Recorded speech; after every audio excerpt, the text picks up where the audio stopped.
Salut tout le monde, donc voilà, jour 19 de confinement, il fait beau, on peut toujours pas sortir, donc on va s'occuper, on cuisine, on joue, on fait des petites choses à la maison en famille. Là aujourd'hui, j'ai décidé de vous faire un petit tuto pâtisserie. Après toutes ces années passées dans la pâtisserie, pourquoi ne pas partager un peu les informations? Donc aujourd'hui, je vais vous montrer comment faire une bonne crème au beurre, recette professionnelle. Donc qu'est-ce qu'on a besoin pour la crème au beurre? Je vais vous présenter les ingrédients. Bien. Donc on a besoin de 250 g de sucre avec un petit peu d'eau. Je montre un peu l'eau. Là j'en ai mis beaucoup, mais on verra combien il faut l'utiliser. 250 g de beurre. Prenez un bon beurre, c'est super important, un bon beurre pour avoir un bon goût. Évitez les beurres premier prix. 100 g de margarine pour garder la quantité de beurre mais que ça soit un peu moins gras. 3 œufs. Et en matériel, donc on aura besoin d'un fouet, une maryse, un thermomètre à sucre. Alors ça, super important, vous pouvez trouver dans les boutiques spécialisées parce qu'il monte à 200 degrés. On a besoin d'aller haut dans la température du sucre et d'un batteur ménager. Voilà, je vous ai présenté les ingrédients. Maintenant, on va commencer la recette. Alors, comment ça se passe? Il va falloir qu'on fasse chauffer le sucre à 121 degrés avec le thermomètre à sucre pour mesurer, avec un petit peu d'eau. On ne va pas faire un caramel à sec, sinon il va colorer tout de suite. Donc on va le mouiller un petit peu pour le faire chauffer. Pendant ce temps-là, je vais mettre les œufs à monter, les œufs entiers, blanc plus jaune, à monter au batteur, et je vais découper le beurre en petits morceaux. On va préparer tout ça, et ensuite on coupera, on se reprendra plus tard quand le sirop sera à température. Donc, alors, on prend le sucre et l'eau. Je mets un petit peu d'eau, ouais. C'est largement suffisant. Il suffit juste de mouiller un petit peu le sucre.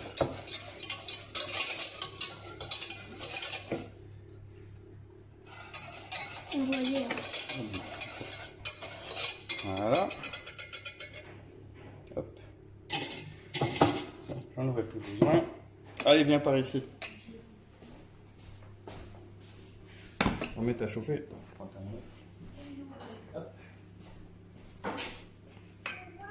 Voilà. Faut allumer la plaque, hein, forcément elle est verrouillée. C'est parti. Alors on chauffe. On peut mettre fort, mais pas trop, pas à feu vif, mais pas à fond complètement, sinon il risque de colorer trop sur les bords. Vous voyez, là j'ai mis sur 12 sur 15 et remuer de temps en temps. Alors là, j'ai sorti la protection du thermomètre parce que sinon il va pas bien au fond, mais c'est hyper fragile. Donc attention, et le laissez pas trop au fond. Je vais remettre la protection parce qu'il touche le fond de la casserole.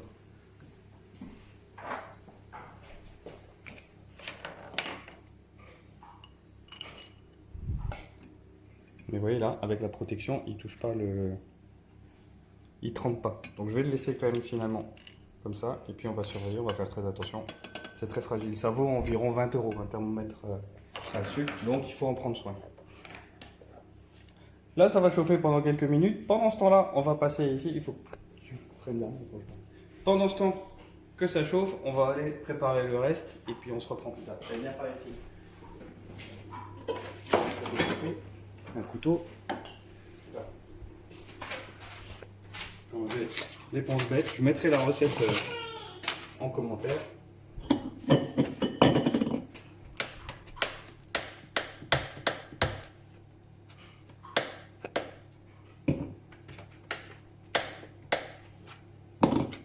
Vous voyez là j'ai ma montre, hein, mais c'est pour faire comme à la télé, tous les grands cuisiniers des émissions de cuisine cuisinent avec leur montre. Ne faites pas ça. Ils cuisinent jamais vraiment avec la montre, c'est pour faire beau devant les caméras. On peut mettre tout ensemble, puisque de toute façon ce sera mélangé ensuite dans le batteur. Voilà. Le beurre c'est bon. Ensuite, on va préparer les œufs.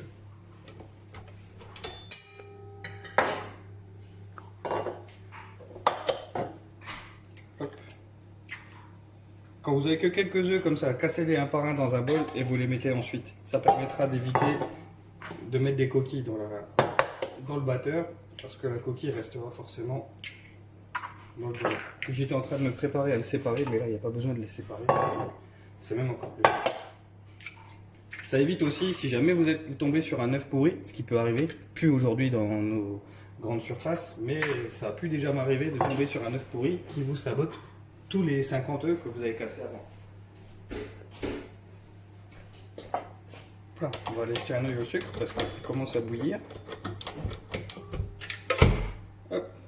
Alors, vous voyez, je mets les œufs à monter, je vais l'arrêter puis je les laisserai monter parce que là on va rien entendre dans la vidéo. Viens par ici. Là, le sirop il est déjà à 105 degrés. Pensez à mélanger pour bien répartir la température et c'est vrai que ça touche aussi un peu la casserole. Mais 105 degrés, ça va venir vite. Donc voilà, on va laisser bouillir, je vais monter les œufs et puis je vous reprends quand la température sera bonne. A tout de suite. Voilà, nous voilà de retour. Donc là, venez voir.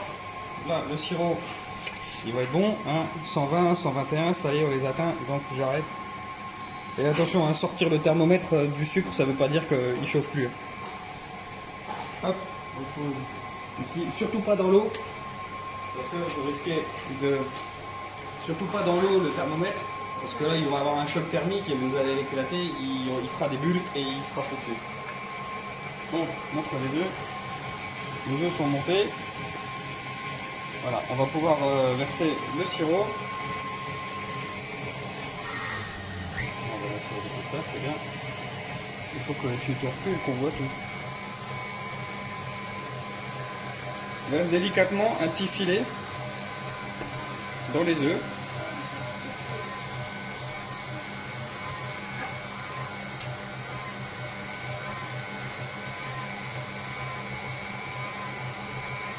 Voilà. Donc là maintenant, eh ben, on a le sucre à 121 degrés dans les œufs, ce qui nous fait un appareil à bombe, une bombe on appelle ça. Là il y a 120 degrés, donc on va pas mettre le beurre tout de suite, ça va faire une bouillasse. Donc on va laisser refroidir encore dans quelques temps. Et quand ce sera un peu refroidi, là je vous reprends et on se retrouve pour mettre le beurre. A tout de suite. Nous voilà, ça y est, le beurre est toujours là. La bombe a refroidi, donc pour vérifier, touchez pas le bol. Le bol est chaud, mais la température n'est pas représentative parce qu'il va refroidir moins vite que l'intérieur. Vous l'arrêtez, vous mettez le doigt dans l'appareil à bombe. Viens, viens essayer toi. Mets un doigt, tu regardes si c'est chaud. Non, c'est bon. Non, ça va. Donc c'est plus très chaud. Donc là, il faut pas que ça refroidisse complètement. Sinon, ah, t'as déjà mis le doigt dans la bouche. Ah là là, j'ai une assistante qui goûte tout, c'est même pas fini. Attendez pas que ce soit complètement refroidi. Le beurre s'incorporera pas. Il faut quand même qu'il fonde légèrement. Mais le beurre va être froid. Vous le sortez du frigo. Donc il faut qu'il soit tiède. On doit être à autour de 40-45 degrés à peu près. Ce sera suffisant. Ça va s'équilibrer. Il va bien se mélanger. Donc, toujours pendant que ça tourne, là, vous mettez les petits bouts comme ça, au fur et à mesure. Hop, les petits bouts de beurre. Ah, trop fort. Voilà. Voilà. Délicatement, hein, pas tout d'un coup parce que sinon ça va me faire un gros bloc et vous allez casser votre fouet. On ne voit pas les petits. Non, on ne les voit pas. Mais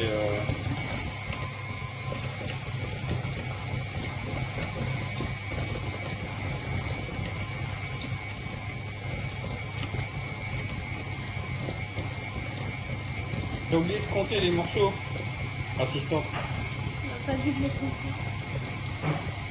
Voilà, hop, hop, hop. Oh, c'est trop ralenti du coup. Voilà. Voilà, tout le beurre est dedans. Regardez, regarde encore un peu que ça tourne pendant que je vais me laver les mains.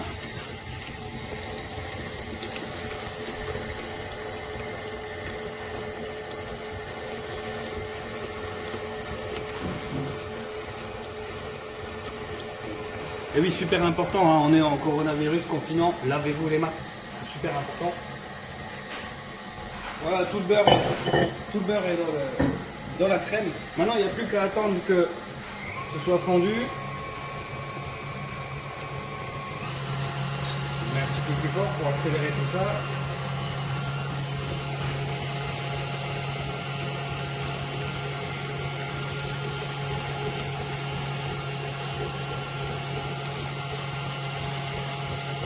Ça va commencer à se mettre à figer tout doucement et puis on va avoir une belle crème au beurre. Ensuite, n'hésitez pas à la laisser tourner un certain temps pour la blanchir à nouveau.